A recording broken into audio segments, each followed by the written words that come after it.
আলহামদুলিল্লাহ ওসসালাতু ওয়াসসালাম আলা রসুলিল্লাহ ওয়া আলা আলিহি ওয়া আসহাবিহি ওয়া মান তাবিআহুম বিইহসানিন ইলা ইয়াউমিদ্দিন, আম্মা বা'দ।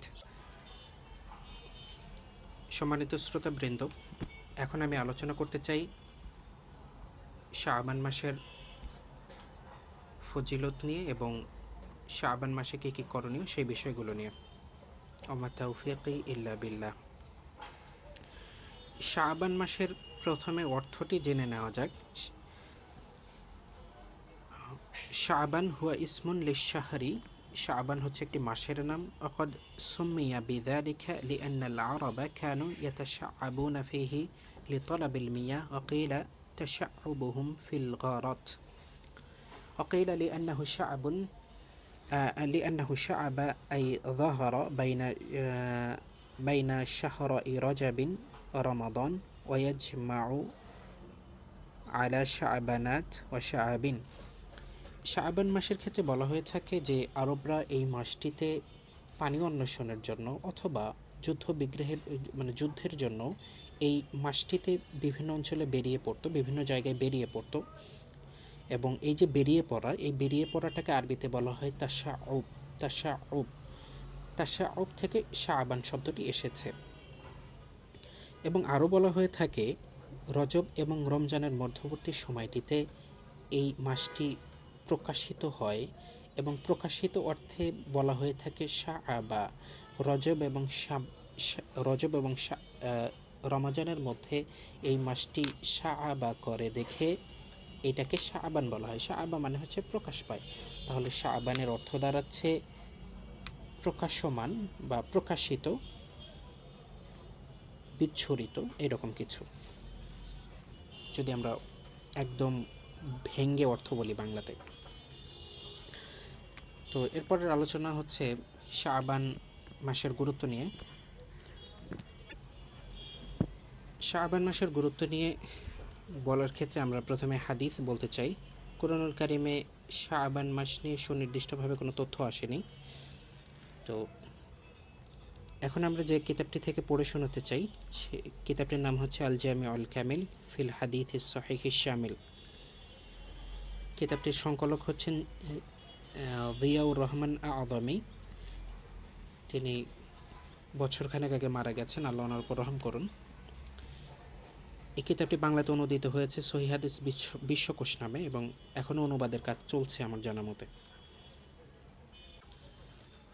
তিনি অনুচ্ছেদের নাম দিয়েছেন বাবু মা জাআ ফি শা'রি শাবান, শাবান মাসের ব্যাপারে যা এসেছে। প্রথম হাদিস, আন আয়েশাতা জাওজিন নবী সাল্লাল্লাহু আলাইহি ওয়াসাল্লাম আন্নাহা ক্বালাত, মা আয়েশা রাদিয়াল্লাহু আনহা থেকে বর্ণিত, যিনি আল্লাহর রাসূল সাল্লাল্লাহু আলাইহি ওয়াসাল্লামের স্ত্রী, বিশ্বাসীগণের মাতা অর্থাৎ আমাদের মাতা, উম্মাহাতুল মুমিনিনের একজন, উম্মুল মুমিনিন, আন্নাহা ক্বালাত, তিনি বলেছেন, কানা রাসূলুল্লাহ সাল্লাল্লাহু আলাইহি ওয়াসাল্লাম ইয়াসুমু হাত্তা নাকুল, আল্লাহর রাসূল সাল্লাল্লাহু আলাইহি ওয়াসাল্লাম সিয়াম রাখতেন এমনকি আমরা বলতাম লা ইফতির, যে তিনি রোজা রাখা ছেড়ে দিবেন না। ওয়ুফতিরু হাত্তা নাকুল লা ইয়াসুম, এবং তিনি এত রোজা রাখা ছেড়ে দিতেন যে আমরা বলতাম যে তিনি আর রোজা রাখবেন না। ওমা রাআইতু রাসূলাল্লাহ সাল্লাল্লাহু আলাইহি ওয়াসাল্লাম ইস্তাকমালা সিয়ামা শাহরিন কত্তুন, এবং আমি দেখিনি আল্লাহর রাসূল সাল্লাল্লাহু আলাইহি ওয়াসাল্লামকে কোনো মাস পুরোপুরি সিয়াম রাখতে, ইল্লা রমাদান, রমজান ভিন্ন, অর্থাৎ রমজান ভিন্ন অন্য কোনো মাসে ওনাকে পুরোপুরি সিয়াম রাখতে আমি দেখিনি, অর্থাৎ পুরো মাসটি। ওমা রাআইতুহু ফি শাহরিন আকসারা সিয়ামান মিনহু ফি শাবান, এবং আমি শাবান ভিন্ন অন্য কোনো মাসে ওনাকে এত বেশি সিয়াম রাখতে দেখিনি। তো এখানে এত বেশি মানে হচ্ছে পূর্ণতার থেকে কম কিন্তু অনেক বেশি। আর একটা হচ্ছে নফল সিয়ামের ক্ষেত্রে সবচেয়ে বেশি সিয়াম রাখতেন শাবান মাসে, আর রমজান মাসে পূর্ণ মাসটি রাখতেন। শেষে যে কথাগুলো বললাম সেগুলো আমার ব্যাখ্যা ছিল। আমার ব্যাখ্যা বলতে আমি ভেঙে বললাম। আর এখানের কথাটি এরকম যে ইস্তাকমালা সিয়ামা শাহরিন কত্তুন ইল্লা রমাদান ওমা রাআইতুহু ফি শাহরিন আকসারা সিয়ামান মিনহু ফি শাবান। তিনি রমজান ভিন্ন অন্য কোনো মাসে এত বেশি সিয়াম রাখতেন, পূর্ণ মাস সিয়াম রাখেননি, সিয়াম রাখতে ওনাকে দেখিনি। আর শাবান মাসে সবচেয়ে বেশি সিয়াম রাখতেন। হাদিসটি মুত্তাফাকুন আলাইহি, সহিহুল বুখারীতেও আসছে, মুসলিমও আসছে, এবং সহিহ বুখারীতে হাদিসটি আসছে 1969 নম্বর হাদিস। দ্বিতীয় এবং যেহেতু বুখারী এবং মুসলিমের হাদিসটি সহিহ। এরপরে দ্বিতীয় হাদিস তিনি উল্লেখ করেছেন, আন আয়েশাতা قالت كان أحب الشهور إلى رسول الله صلى الله عليه وسلم أن يصومه شعبان ثم يصيده برمضان। সিয়াম রাখার ক্ষেত্রে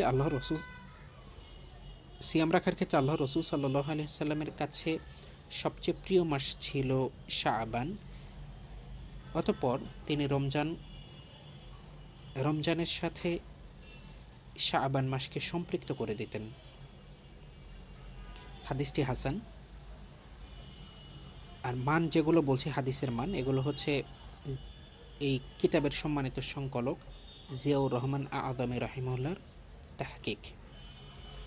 হাদিসটি আবু দাউদে আসছে, মুসনাদে আহমদে আসছে, নাসাইতে আসছে। আবু দাউদের হাদিসটির নাম্বার হচ্ছে 2431 2431।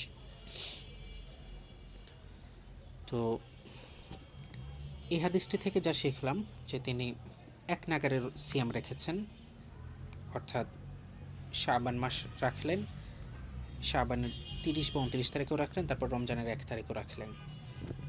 আর এই কথাটুকু আমি বললাম, অর্থাৎ মানে এটা বোঝা যাচ্ছে আর কি হাদিসটির কথা দেখে। তৃতীয় হাদিসটি, আন উম্মি সালামাতা আনিন নবী সাল্লাল্লাহু আলাইহি ওয়াসাল্লাম আন্নাহু লাম ইয়াকুন ইয়াসুমু মিন আস-সানাতি শাহরান তাম্মান ইল্লা শাবানা ইয়াসিলুহু বিরমাদান। পরবর্তী হাদিসটি হচ্ছে উম্মু সালামা রাদিয়াল্লাহু আনহা থেকে বর্ণিত। তিনিও বিশ্বাসীগণের একজন মাতা, অর্থাৎ আমাদের মাতা উম্মু সালামা রাদিয়াল্লাহু আনহা বলছেন রাসূল সাল্লাল্লাহু আলাইহি সাল্লামের ব্যাপারে যে তিনি মানে বছরের কোন একটা মাস পুরোপুরি সিয়াম রাখতেন না, তবে শাবান মাসটা পুরোপুরি সিয়াম রাখতেন। এখন আমি রাশেদ বলছি, এখানে পুরোপুরি সিয়াম রাখতেন না বলতে বোঝানো হয়েছে নফল সিয়াম রাখতেন না পুরোপুরি। তাহলে কথাটি দাঁড়ালো, এখন আবার হাদিসের কথায় ফিরে যাচ্ছি যে শাবান ভিন্ন অন্য কোনো মাসে পরিপূর্ণ নফল সিয়াম রাখতেন না। ইয়াসিলহু বিরমাদান, এবং রমজানের সাথে তিনি এটিকে সম্পৃক্ত করে দিতেন, অর্থাৎ এক নাগাড়ে রাখতেন। হাদিসটিকে আদমি রাহিমাহুল্লাহ সহিহ বলেছেন। হাদিসটি আবু দাউদে আসছে 2336 হাদিস নাম্বার।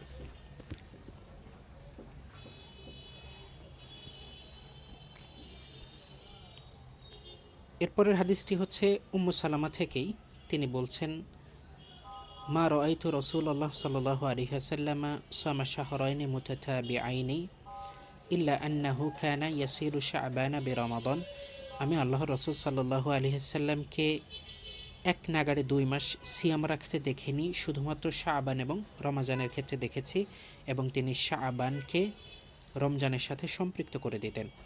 ওয়া ইসনাদুহু সহিহুন আয়দা ইল্লা আন্না الترمذي قصر في الحكم عليه فقال حديث أم سلمة حديث حسن। এরপরে তিনি বলেছেন যে এটারও সনদ সহিহ। এরপরের হাদিসটি হচ্ছে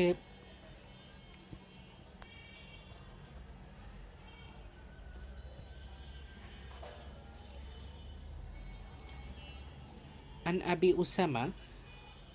উসামা রাদিয়াল্লাহু আনহু থেকে বর্ণিত, ক্বালা قلت يا رسول الله لم أراك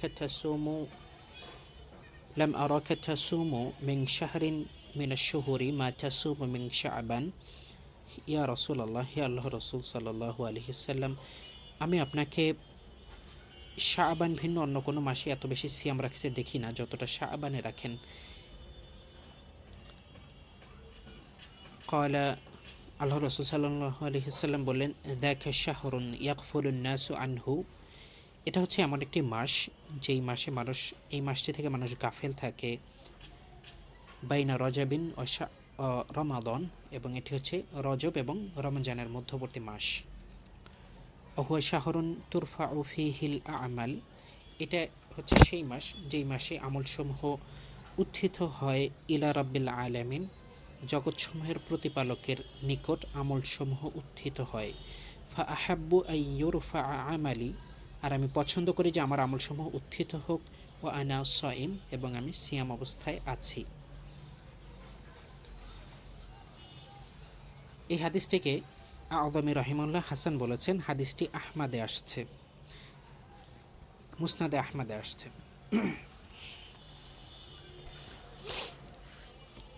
তো এই হাদিসটি নিয়ে আমরা একটু কথা বলতে চাই এখন। এই হাদিসটির প্রথম শিক্ষাটা হলো এই মাসের ফজিলতটা নিয়ে। শাবান মাসের সিয়ামের ফজিলতটা কেমন? ফজিলতটা হচ্ছে যে এই মাসে বান্দার আমলসমূহ উত্থিত হয়, আর আমি ভালোবাসি যে আমার আমলসমূহ এমন অবস্থায় উত্থিত হোক আমি সিয়াম অবস্থায় আছি। তো এখান থেকে যেটা শেখা গেল যে যেহেতু বান্দার আমলসমূহ এই সময়টাতে উত্থিত হয়, তো সেই সময়টাতে সিয়াম রাখা ভালো। আর আরও ব্যাপার হচ্ছে যে যেহেতু এই সময়টাতে আমলসমূহ উত্থিত হয়, এই সময় অন্যান্য ভালো কাজ করাটাও ভালো, আরও ভালো। মানে ভালো কাজ করা সবসময় ভালো, কিন্তু এই সময়টাতে করা আরও ভালো এই মাসটাতে। এখান থেকে আমরা আরও শিখলাম যে আমলসমূহ জগৎসমূহের প্রতিপালক সুমহান রবের নিকট উত্থিত হয়। উত্থিত হয় অর্থাৎ উপরের দিকে উঠে যায়। তো এখান থেকেও আমরা বুঝলাম আমাদের সুমহান প্রতিপালক রব্বুল আলামিন উপরে আছেন, সব জায়গায় নন। কারণ তিনি যদি সব জায়গায় থাকতেন তাহলে আমলসমূহ উপরে উত্থিত হতো কেন? এবং এখানে বলা হয়েছে প্রতিপালকের নিকট উত্থিত হয়। প্রতিপালক যদি সব জায়গায় থাকেন, রব যদি সব জায়গায় থাকেন, তাহলে রবের কাছে আমল উত্থিত হতে হবে না। তো সব জায়গায় থাকলে কি উপরের দিকে উঠতে হয় আমল? না। তিনি যদি দুনিয়াতে থাকতেন তাহলে কথাটা এরকম হয়তো যে রবের কাছে চলে যায় অথবা রবের নিকট অবতরণ করে, এরকম হতে পারত। কারণ যারা বলে আল্লাহ সব জায়গায় আছে, তারা বলে ওই মানে মাটির নিচেও আছে বা এরকম হতো তাদের কথাটা। তো মানে এখান থেকে আমরা এটাও বুঝলাম যে আল্লাহ তাআলা সব জায়গায় নন, বরং তিনি উপরে আছেন। আর ওনার ইলম আছে সব জায়গায়, জ্ঞান সব জায়গায় আছে, আর তিনি সত্তাগতভাবে উপরে আছেন, আরশের উপরে আছেন। আচ্ছা, এখানে এই হাদিসটি থেকে আমরা আরও শিখলাম যে রাসূলুল্লাহ সাল্লাল্লাহু আলাইহি সাল্লামকে যখন জিজ্ঞাসা করা হলো যে আপনি এই সময়টাতে সিয়াম রাখেন, অন্য সময়টাতে এত বেশি রাখেন না, কারণ কি? তিনি বললেন যে এটা এমন একটি মাস যেই মাসটি থেকে মানুষ গাফেল থাকে। তো এখান থেকে আমরা শিখলাম যে মানুষ যে সময়গুলোতে গাফেল থাকে, যে সময়গুলোতে, সেই সময়গুলোর আলাদা একটা মর্যাদা হয়, আলাদা একটা মর্যাদা হয়। এবং এই কারণে সালাফগণ মাগরিব থেকে ঈশার মধ্যবর্তী সময়টাতে সালাত আদায় করতেন, কারণ এই এবং ওনারা বলতেন যে এটা হচ্ছে গাফিলতির সময়, এই সময়টাতে মানুষ গাফেল থাকে। এবং যখন মানুষ গাফেল থাকে, সেই যখন সঙ্গী পাওয়া যায় না, তখন ইবাদত করাটা কঠিন হয়, এবং কঠিন হওয়ার কারণে সওয়াবটা বেশি হয়। আচ্ছা,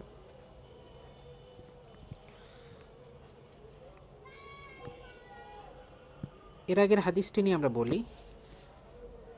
উম্মু সালামা রাদিয়াল্লাহু আনহা যখন বললেন যে তিনি পুরো মাসটা সিয়াম রাখতেন শাবানে এবং রমজানের সাথে সম্পৃক্ত করে দিতেন, তো সহিহ মুসলিমে হাদিস আসছে, মা আয়েশা রাদিয়াল্লাহু আনহা বলছেন যে তিনি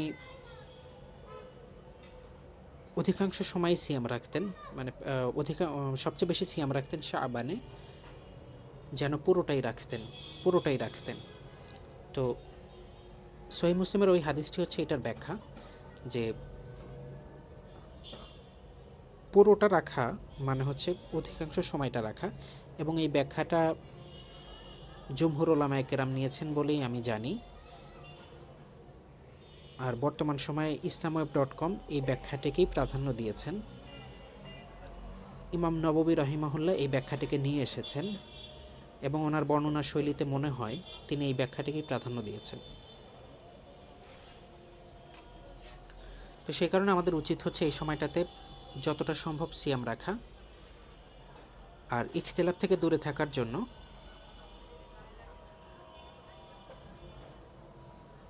মাসের শেষের দিকে কয়েকদিন সিয়াম রাখা বন্ধ রাখা, সিয়াম না রাখা, আর বাকি পুরো সময়টা সিয়াম রাখা যদি সম্ভব হয় চেষ্টা করা উচিত।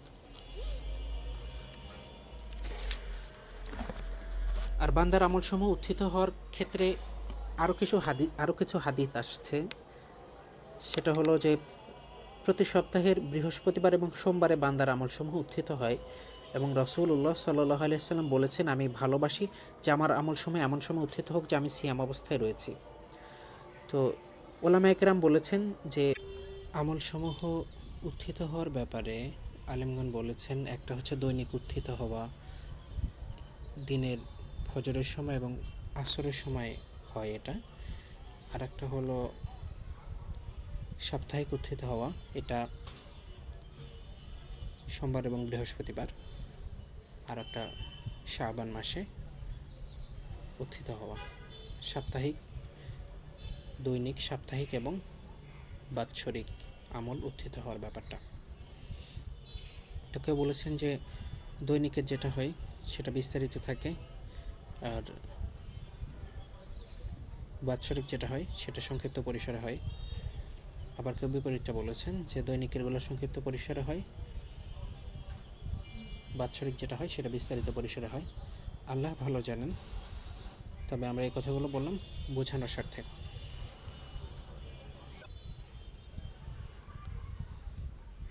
আরেকটি হাদিস নিয়ে আলোচনা করবো এখন ইনশাআল্লাহ। আন আবি হুরায়রা মারফুআন, আবু হুরায়রা রাদিয়াল্লাহু আনহু বলছেন, ইদান তাসাফা শাবানু ফালা তাসুমু, যখন শাবানের অর্ধেক হয়ে যায় তখন তোমরা সিয়াম রেখো না।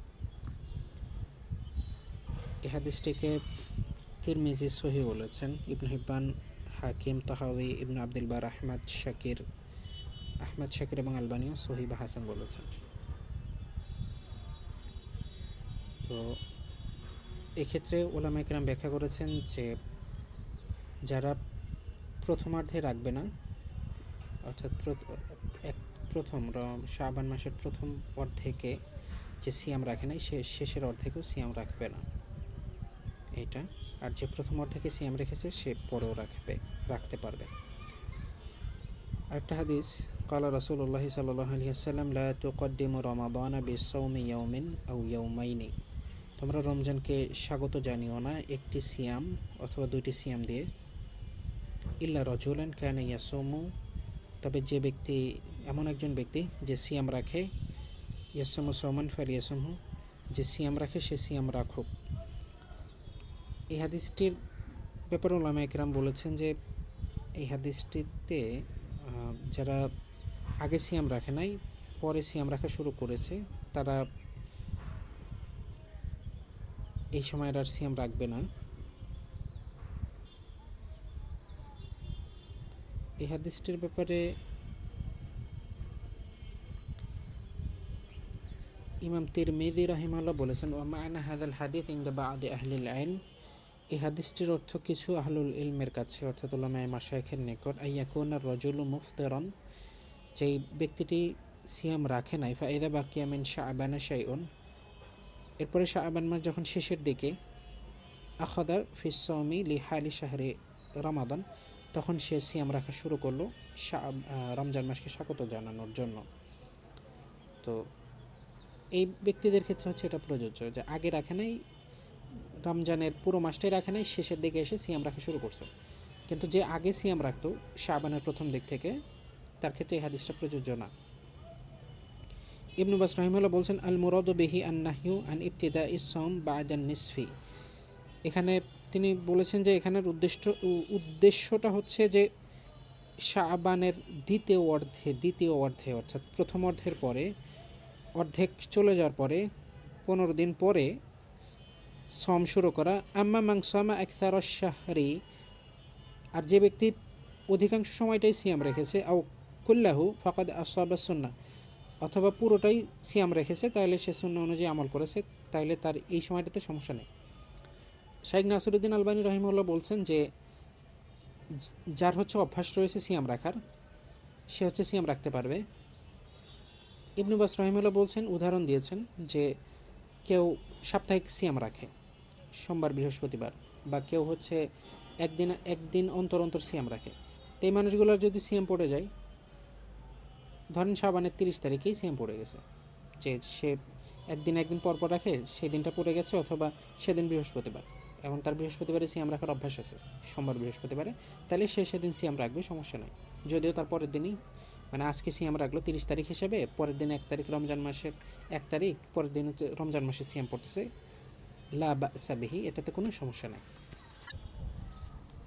এরপরে হচ্ছে মধ্য শাবানের রাত্রি, অর্ধ শাবানের রাত্রি, এইটা যেটাকে শবে বারাত বলা হয় নামে পরিচিত। তো এক্ষেত্রে কিছু হাদিস আছে, অনেক আলেমী হাদিসগুলোকে দুর্বল বলেছেন, কেউ সহি বলেছেন বা হাসান বলেছেন।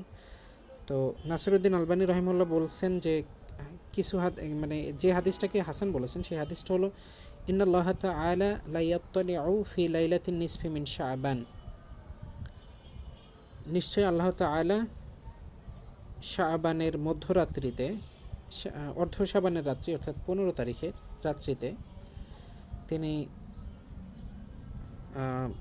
নজর দেন, তাকান বলতে বান্দাগণের নিকট তাকান, বান্দাগণের কথাটা এখানে নাই, আছে হচ্ছে তাকান। ফায়াগফিরুলি জামি খালকিহি, অতঃপর তিনি ক্ষমা করে দেন ওনার সকল সৃষ্টিকে, ইল্লালি মুশরিকিন আও মুশাহিন, শুধুমাত্র মুশরিক এবং হিংসুক ব্যতীত সকলকে ক্ষমা করে দেন। তো মুশরিক না হলে তো ক্ষমা পাওয়া যাচ্ছে, আর মুশাহিন মানে হিংসুক হওয়া বা হিংসা বিদ্বেষ যার অন্তরে আছে সে ক্ষমা পাবে না। হাদিসটিকে হাসান বলেছেন তিনি as-সহিহাতে। আরেকটি হাদিস, ফি লাইলাতিন নিসফি মিন শাবান, শাবানের মধ্যরাত্রিতে ইয়াগফিরুল্লাহু লি আহলিল আরদি ইল্লা লি মুশরিকিন আও মুশাহিন, আল্লাহ তাআলা পৃথিবীবাসীকে ক্ষমা করে দেন শুধুমাত্র মুশরিক এবং হিংসুক ব্যতীত। এই হাদিসটি মুরসাল, নাসিরউদ্দিন আলবানী হাদিসটিকে সহি বলেছেন।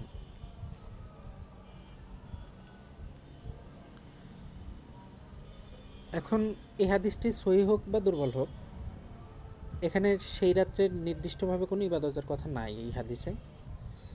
তো এবং ওলামায়ে কেরাম অনেকেই এটা অপছন্দ করেছেন বা শক্তভাবেই মন্দ বলেছেন যে এই রাত্রে কেউ নির্দিষ্টভাবে ইবাদত করলে সেটা বিদআত হবে, এবং তাদের এই কথা সত্য, কারণ এখানে তো দলিল নাই, ইবাদত করার কোনো দলিল নাই। খুলাসাতুল কওল ইন্নাহু লা ইউজাদু ফি নুজুলিল্লাহি ফি লাইলাতিন নিসফি মিন শাবান, সার্বিক কথা হলো যে মধ্য শাবানের রাত্রিতে আল্লাহ তাআলার অবতরণের ব্যাপারে কোনো হাদিস নাই। অফাদুলহু হাদিসুন ইউতামাদু আলাইহি, এমন কোনো হাদিস নেই যে হাদিসটার উপর নির্ভর করা যায়। ওয়ালাকিন উরুদ হাযিহিল হাদিস আল কাসীরা ফি নুজুলিল্লাহ ফি লাইলাতিন নিসফি মিন শাবান, কিন্তু এই ব্যাপারে অনেকগুলো দুর্বল হাদিস বর্ণিত হয়েছে। ইয়াদুল্লু আলা আন্না লাহু আসলান, এবং এত বেশি সংখ্যক হাদিস বর্ণিত হয়েছে, যদি হাদিসগুলোতে দুর্বলতা আছে, কিন্তু এত বেশি হওয়াতে এটা নির্দেশ করে যে এগুলার একটা ভিত্তি রয়েছে। অকদ সাবাতা ফিল আহাদিস সহিহা নুজুলা কুল্লি লাইলাতিন, আর সহিহ হাদিসে সাব্যস্ত হয়েছে আল্লাহ তাআলা প্রতি রাত্রে অবতরণ করেন। ওয়া লাইলাতুন নিসফি মিন শাবান দাখিলুন ফিহা, আর মধ্য শাবানের রাত্রিও প্রতি রাত্রেরই একটা অন্তর্ভুক্ত। তো সেই কারণে ইনশাল্লাহ এই রাত্রিও আল্লাহ তাআলা অবতরণ করেন, এটার অন্তর্ভুক্ত। এটা তো অবশ্যই অন্তর্ভুক্ত, কারণ হচ্ছে তিনি আল্লাহ তাআলা প্রতি রাত্রি অবতরণ করেন। ওয়া আম্মা ইহইয়াউ লাইলাতিন নিসফি মিন শাবান, কিন্তু এই যে মধ্য শাবানের রাত জাগাটা বা এটার উপলক্ষে বিশেষ ইবাদত করা, ওয়া ইকামাতু মাজালিসিজ যিকির ওয়া দুআ, জিকিরের মজলিস করা, দোয়া অনুষ্ঠান করা, ও তাকসিমুল আতআমাতি আলাল ফুকারা ওয়াল মাসাকিন, ফকির মিসকিনদেরকে এই দিন খাবার বিতরণ করা, এবং অন্যান্য বিষয়গুলো মিন আনওয়াইল ইবাদাতি ফালাম ইয়ারিদ ফিহা শাইউন, এবং এগুলো হচ্ছে এমন কিছু ইবাদত যে বিষয়ে কোনো কিছু বর্ণিত হয় নাই, তো সেই কারণে এটা হচ্ছে বিদআত। আর আল্লাহ তাআলা প্রতি রাতেই অবতরণ করেন, এ ব্যাপারে একটা হাদিস আমরা বলছি, রাওয়াহু মুসলিম ফি সহিহিহি আন আবি হুরায়রা আন রাসূলুল্লাহ সাল্লাল্লাহু আলাইহি ওয়াসাল্লাম ইয়ানজুলুল্লাহু ইলাস সামাই দুনিয়া, আল্লাহ তাআলা দুনিয়ার আসমানে অবতরণ করেন কুল্লা লাইলাতিন, প্রতিটি রাত্রে, হিনা ইয়ামদিয়া, যখন অতিক্রান্ত হয়ে যায়, সুলুসাল লাইলিল আউয়াল, প্রথম এক তৃতীয়াংশ, ফায়াকুলু আনাল মালিক আনাল মালিক, অতঃপর তিনি বলেন আমি মালিক আমি মালিক, মান যাল্লাযী ইয়াদউনি ফাস্তাজীবু লাহু, কি আমার কাছে কে আছে যে আমার কাছে দোয়া চাইবে, আমাকে ডাকবে, আমি তার ডাকে সাড়া দিব। মান যাল্লাযী ইয়াসআলুনি ফাআতিহি, কি আমার কাছে চাইবে, আমি তাকে প্রদান করব। মান যাল্লাযী ইস্তাগফিরুনি ফাআগফির লাহু, কি আমার কাছে ক্ষমা চাইবে, আমি তাকে ক্ষমা করব। ফালা ইয়াজাল কাযালিকা হাত্তা ইউদি আল ফজর, এবং এইভাবেই চলতে থাকে যতক্ষণ না ফজরের আলো উদ্ভাসিত হয়। হাদিসটি সহিহ মুসলিমে আসছে। তো কিছু হাদিসের এটা শেষ তৃতীয়াংশের কথা বলা হয়েছে, এটাতে প্রথম তৃতীয়াংশের কথা বলা হয়েছে। তো এ ব্যাপারে সমন্বয় নিয়ে আমরা এখন তথ্য দিচ্ছি। এ ব্যাপারে নবী রহিমাল্লাহ বলছেন ওনার সহিহ মুসলিমে ব্যাখ্যা গ্রন্থে শারহ সহিহ মুসলিম, কওলুহু সাল্লাল্লাহু আলাইহি ওয়াসাল্লাম, ইয়ানজুলু রাব্বুনা তাবারাকা ওয়া তাআলা কুল্লা লাইলাতিন ইলাস সামাই দুনিয়া হিনা ইয়াবকা সুলুসাল লাইলিল আখির, ওয়া ফির রিওয়ায়াতিস সানিয়া হিনা ইয়ামদিয়া সুলুসাল লাইলিল আউয়াল, ওয়া ফি রিওয়ায়াতিন ইযা মাদা শাতরুল লাইলিল আও সুলুসাহু। তো তিনি প্রথমে উল্লেখ করছেন যে আল্লাহ রাসূল সাল্লাল্লাহু আলাইহি ওয়াসাল্লাম থেকে যে হাদিসগুলো আসছে, কিছু হাদিসে আসছে প্রথম এক তৃতীয়াংশ অতিক্রান্তের পর আল্লাহ তাআলা অবতরণ করেন, কিছু হাদিসে আসছে শেষ এক তৃতীয়াংশে অবতরণ করেন, শেষ রাত্রিতে, অর্থাৎ শেষ রাত্রিতে কথাটা আমার এখানে আসে হচ্ছে শেষ তৃতীয়াংশে আসেন। কিছু হাদিসে আসছে যখন রাত্রি অর্ধেক শেষ হয়ে যায় অথবা 2/3 শেষ হয়ে যায় তখন আসেন। তো এ ব্যাপারে তিনি বলছেন যে ক্বালাল কাদি ইয়াদ আস-সাহিহু রিওয়ায়াতুন হিনা ইয়াবকা সুলুসুল লাইলিল আখির, কাযা ক্বালাহু শুয়ুখুল হাদিস ওয়া হুয়া আল্লাযী তাযাহারাত আলাইহিল আখবার বিলফযিহি ওয়া মা'নাহু। কাদি ইয়াদ রহিমাহুল্লাহ বলছেন যে এই যে রিওয়ায়াতগুলো আছে এর মধ্যে সবচেয়ে সহি কথা যেটা, সবচেয়ে সহি না মানে সহি রিওয়ায়াত যেটা, সেটা হলো যে শেষ এক তৃতীয়াংশে তিনি অবতরণ করেন, এবং তারপরে তিনি বলছেন যে এটাই হচ্ছে হাদিসের ব্যাপারে অভিজ্ঞ বিদ্বানগণের কথা। ওয়া হুয়া আল্লাযী তাযাহারাত আলাইহিল আখবার। قال ويحتمل أن يكون النزول بمعنى المراد بعد الثلث الأول، وقوله من يدعوني بعد الثلث الآخر। এবং কাজী ইয়াস রহিমাহুল্লাহ আরেকটা কথা বলছেন যে এই হাদিসগুলোকে অন্যভাবে ব্যাখ্যা করা সম্ভব, সেটা হলো যে তিনি যে অবতরণ করেন এখানে প্রথম এক তৃতীয়াংশ অবতরণ করেন, এরপরে হচ্ছে আল্লাহ তাআলা যে বলেছেন যে মাইয়াদউনি, কে আমাকে ডাকবে, আমি তার ডাকে সাড়া দিব। তো এটা হচ্ছে শেষ এক তৃতীয়াংশে, অর্থাৎ প্রথম এক তৃতীয়াংশে অবতরণ করেন এবং দোয়ার আহ্বান করা যেটা সেটা এক তৃতীয়াংশে। এটা হচ্ছে কাজী ইয়াজের কথা, কাজী ইয়াদ রাহিমাহুল্লাহ। এরপরে ইমাম নববী রাহিমাহুল্লাহ বলছেন যে ওয়ায়ুহতামালু আন ইয়াকুনা নবী সাল্লাল্লাহু আলাইহি ওয়াসাল্লাম আ'লামা বিআহাদিল আমরাইনি ফি ওয়াক্তিন ফাআখবারা বিহি। এখানে সম্ভব যে আল্লাহর রাসূল সাল্লাল্লাহু আলাইহি ওয়াসাল্লাম এই বিষয়গুলোর কোনো একটা সম্পর্কে একটা সময় জেনেছেন, একটা নির্দিষ্ট সময়ে কোনো একটা বর্ণনা জেনেছেন বা তথ্য জেনেছেন, তখন তিনি এটা জানিয়ে দিয়েছেন। সুম্মা আ'লামা বিল আখার ফি ওয়াক্তিন আখার ফাআ'লামা বিহি, অতঃপর অন্য তথ্যটি জেনেছেন, যেমন হচ্ছে প্রথম এক তৃতীয়াংশের ব্যাপারে একদিন তথ্য জানলেন, একটা সময় জানলেন, জানিয়ে দিলেন, পরে জানলেন যে শেষ এক তৃতীয়াংশ, সেই তথ্যটা জানলেন, জানিয়ে দিলেন।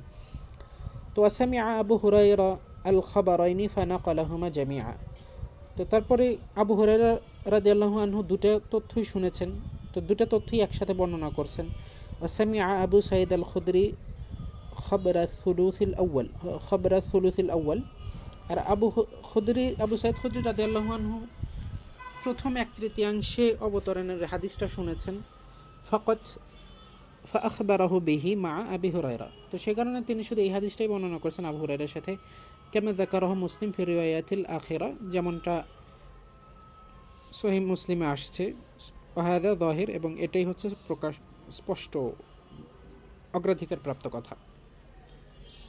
অগ্রাধিকার না, মানে এটা হচ্ছে বাহ্যিকভাবে এটাই প্রতীয়মান হয়, এটা হচ্ছে কথা। তো তো ওনার সমন্বয়টা বেশ সুন্দর আলহামদুলিল্লাহ, যে বর্ণনাকারীগণ সম্মানিত রাবিগণ সাহাবিগণ যে সময় যে তথ্যটা শুনেছেন সেটা বর্ণনা করেছেন।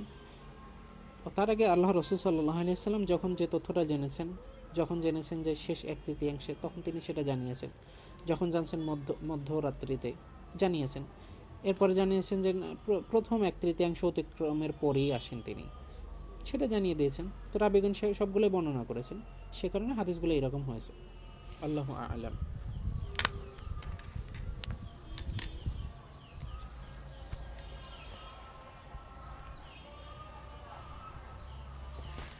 তো এখন সালাফগুনের আমল নিয়ে কিছু কথা বলা যাক। সালাফগুন শাবান মাসকে ভালো গুরুত্ব দিতেন, এটাকে কারীদের মাস বলা হতো। এবং একজন সালাফ বলেছেন যে রজব মাস হচ্ছে বীজ রোপণের মাস, শাবান মাস হলো সেই চারাতে পানি দেওয়ার মাস, আর রমজান হচ্ছে ফসল ঘরে তোলার মাস। তো শাবানে ভালো করে প্রস্তুতি নিতে হবে।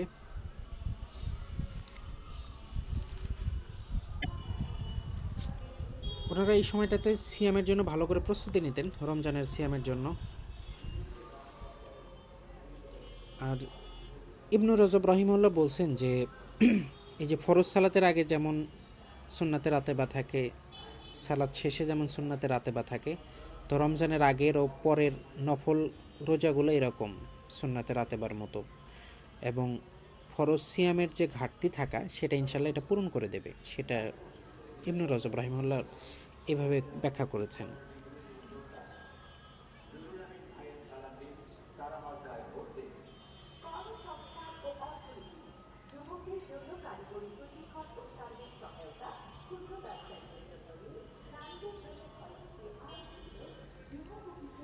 তো এই মাসে আমাদের কি কি করা উচিত? হাদিস থেকে আমরা যেটা জানি সেটা হলো সিয়াম রাখা উচিত, বেশি সিয়াম রাখা উচিত। রমজানের জন্য প্রস্তুতি নেওয়া উচিত, রমজান মাসের জন্য বেশি বেশি কোরআন তেলাওয়াত করা উচিত। আমর ইবনে কাইস রাহিমাহুল্লাহ শাবান মাস শুরু হলে নিজের দোকান বন্ধ করে কোরআন তেলাওয়াতের জন্য সময় বের করতেন, এবং এটাকে শাহরুল কুররা, কারীদের মাস, কোরআন পাঠকদের মাস বলা হয়, কোরআনের কারীদের মাস। এবং বিগত নফল আমল যেগুলো কাজে আছে সেগুলো, এই বিগত যে নফল আমলগুলো আছে যেগুলো করা হয়নি সেগুলো এখন কাজা করা উচিত। বেশি বেশি ইস্তেগফার এবং জিকির করা উচিত। তো আমি যেগুলো বললাম সেগুলো প্রথমত আল্লাহ আমাকে মানার তৌফিক দান করুন, এবং আপনাদেরকেও মানার তৌফিক দান করুন। যা কিছু ভালো বললাম এটা আল্লাহ তাআলার পক্ষ থেকে, এবং যা কিছু খারাপ বলেছি সেগুলো আমার পক্ষ থেকে। আল্লাহ তাআলা আমাকে ক্ষমা করুন, আপনাদেরকেও ক্ষমা করুন। ওয়া আখিরু দাওয়ানা আনিল হামদুলিল্লাহি রাব্বিল আলামিন। আসসালামু আলাইকুম ওয়া রাহমাতুল্লাহ। সুবহানাকা আল্লাহুম্মা বিহামদিক আশহাদু আল্লা ইলাহা ইল্লা আনতা আস্তাগফিরুকা ওয়া আতুবু ইলাইক।